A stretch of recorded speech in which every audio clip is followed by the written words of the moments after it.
DEEৰ অধীনৰ LPP ৫,৫৫০টা পদৰ নিযুক্তি সম্পৰ্কীয় গুৰুত্বপূৰ্ণ বিষয় আলোচনা কৰিব বিচাৰিছোঁ। যিহেতু 10 ছেপ্টেম্বৰ তাৰিখে ফাৰ্ষ্ট প্ৰভিশ্যনেল মেৰিট লিষ্ট প্ৰকাশ পাইছে। এই ফাৰ্ষ্ট প্ৰভিশ্যন মেৰিট লিষ্টত একাংশ উইথহেল্ড প্ৰাৰ্থী, ফিজিকেল ডকুমেণ্টছ ভেৰিফিকেশ্যন পেণ্ডিং একাংশ প্ৰাৰ্থী আৰু একাংশ মাল্টিপল ছিলেকশ্যন লগতে অভাৰলেপিং ইত্যাদি বিভিন্ন বিষয় সন্নিৱিষ্ট হৈ আছে।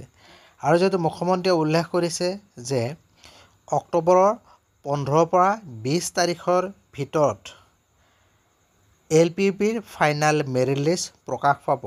এইবাৰ যাতে অভাৰলেপিং নহয় তাৰ বাবে LPPৰ মেৰিট লিষ্টৰ আগতে গ্ৰেজুৱেট আৰু পষ্ট গ্ৰেজুৱেটৰ ফাইনেল লিষ্ট প্ৰকাশ পাব আৰু ফাইনেল লিষ্ট প্ৰকাশ পোৱাৰ LPPৰ ফাইনেল লিষ্ট প্ৰকাশ পোৱাৰ আগলৈকে অইন পদত বাছনি হোৱা প্ৰাৰ্থীসকলৰ কাৰণে এই কেণ্ডিডেটছাৰ উজ্জ্বল কৰাৰ কাৰণে অপশ্যন এক্টিভ হৈ থাকিব।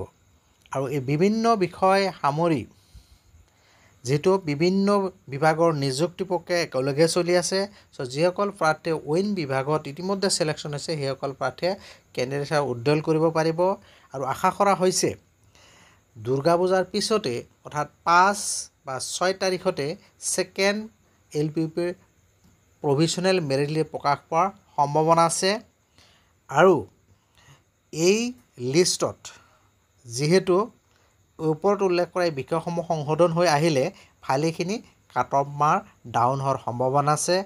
আৰু যিহেতু ফাইনেল লিষ্ট প্ৰকাশ পোৱাৰ আগলৈকে এই উইথহেল্ড অপশ্যনটো এক্টিভ হৈ থাকিব, গতিকে ফাইনেল লিষ্টত প্ৰভিশ্যনেল লিষ্টৰ পিছত যিখন ফাইনেল লিষ্ট প্ৰকাশ পাব 15 পৰা 20 তাৰিখৰ ভিতৰত, ফাইনেল লিষ্টত নিশ্চিতভাৱে ভালেখিনি কাট অফ মাৰ্ক কম যোৱাৰ সম্ভাৱনা আছে। মোৰ আজিৰ এই ভিডিঅ'টোৰ যোগেদি এইখিনি কথা উল্লেখ কৰিলোঁ।